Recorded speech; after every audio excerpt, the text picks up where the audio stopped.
Hello guys, welcome back to our YouTube channel smart nursing plus.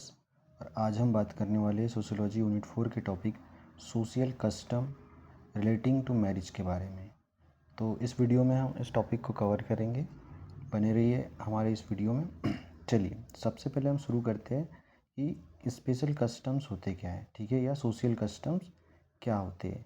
तो social custom एक traditional way होता है जो लोग होते हैं ग्रुप या कम्युनिटी के, उसे हम वो क्या करते हैं, फॉलो करते हैं। क्या करते हैं? फॉलो करते हैं। उसे हम क्या कहेंगे? Social custom. तो सोशल कस्टम क्या है? एक ट्रेडिशनल वे है। क्या है? ट्रेडिशनल वे, ठीक है, जिसे जो ग्रुप होता है या कम्युनिटी होती है, उसके जो लोग होते हैं उसे फॉलो करते हैं। उसे ही हम सोशल कस्टम कहते हैं।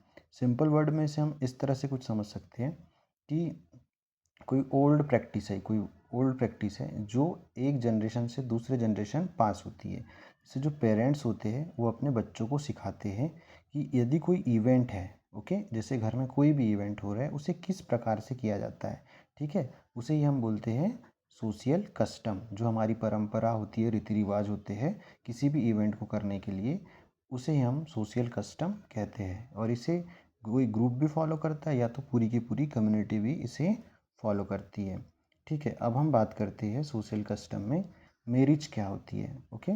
तो सबसे पहले देखिए मैरिज क्या होता है। एक सोशल लीगल यूनियन होता है। क्या होता है? सोशल लीगल यूनियन होता है। किसके? दो लोगों के बीच में, बिटवीन मैन एंड वुमेन, ठीक है, जो कि साथ में अपना जीवन जीते हैं as a husband and wife. उसे ही हम क्या कहते हैं? मैरिज कहते हैं। सिंपल वर्ड में हम कह सकते हैं मैरिज को एक ऑफिशियल एक्सेप्टेबल रिलेशनशिप होता है। किसके द्वारा एक्सेप्ट किया जाता है? By family, by society, by law, start family together, it is called marriage, ठीक है। अब हम बात करते हैं कि सोशल कस्टम जो होता है और मैरिज होता है, ये आपस में एक दूसरे के साथ कैसे रिलेट करते हैं, ठीक है। तो सबसे पहले ये दोनों जो होते हैं क्या, ट्रेडिशनल रूल्स होते हैं। एक हमारी परंपरा है कि दो व्यक्तियों को यदि साथ में रहना है तो उन्हें शादी करनी पड़ेगी, विवाह करना पड़ेगा, ओके। तो सबसे पहले देखिए ये ट्रेडिशनल रूल्स होता है, रिचुअल्स और जो हैबिट्स होती है कम्युनिटी की, ओके, ये हमें फॉलो करना होता है।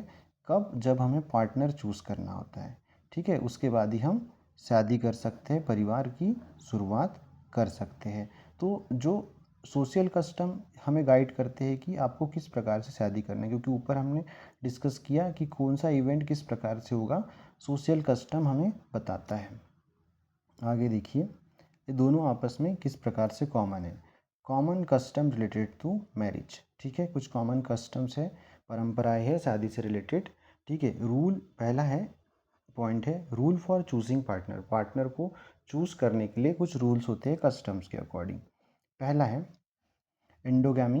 इसमें क्या होता है, जो शादी होती है अपने एक कास्ट या रिलीजन्स और कम्युनिटी में ही होती है, ठीक है, तो ये एक रूल अप्लाई हो गया। दूसरा रूल्स ये होता है कुछ कम्युनिटीज़ में, मैरिज आउटसाइड, मतलब अपने caste, custom, family groups, okay, गोत्र, इसके बाहर या ब्लड, इसके बाहर आप जो होते हैं शादी कर सकते हैं, उसे बोलते हैं एक्सोगैमी, ठीक है। तीसरा पॉइंट है फैमिली रूल्स में, तो वह है अरेंज मैरिज। ये अरेंज मैरिज में क्या होता है, जो पेरेंट्स होते हैं जैसे वाइफ एंड हस्बैंड के, दोनों चूज़ करते हैं कि वो किस प्रकार से अपने कहाँ अपने बेटे या बेटी की शादी करेंगे, इसे हम बोलते हैं अरेंज मैरिज, ओके। अब सेकेंड कस्टम्स होता है बाय मनी एंड गिफ्ट्स, ठीक है। तो पहला है डाउरी, दहेज। इसमें क्या होता है, जो मनी या जो भी गिफ्ट्स होते हैं, जो ब्राइड्स की, दुल्हन की फैमिली होती है, दूल्हे की फैमिली को गिफ्ट करती है शादी के समय, ठीक है। अब ब्राइड प्राइस, ओके। तो इसमें देखो जो मनी होता है या गिफ्ट्स होते हैं, जो दूल्हा होता है दुल्हन की फैमिली को गिफ्ट करता है, ठीक है। ये कुछ ट्राइबल ट्रेडिशंस में देखने को मिलता है, मोस्टली डाउरी वाला सबसे ज़्यादा देखने को मिलता है। तीसरा कस्टम है फैमिली से मैरिज से रिलेटेड, वो है ल्यूरेट। इसमें देखिए क्या होता है, जब कोई वाइफ होती, कोई कपल्स होता है जिसमें हस्बैंड्स की अगर डेथ हो जाती है तो वो विडो हो जाती है, और विडो को क्या करना होता है, उस हस्बैंड का भाई है तो उसी से शादी करनी होती है।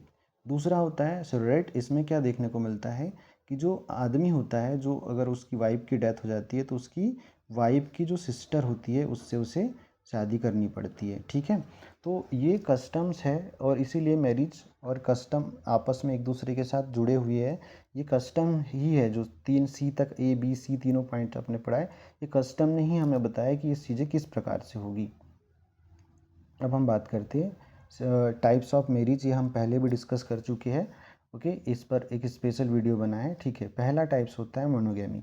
इसमें क्या होता है, पूरे life time one husband one wife, okay, दोनों ही आपस में एक दूसरे के साथ रहते हैं, दूसरा वो दूसरी शादी नहीं कर सकते।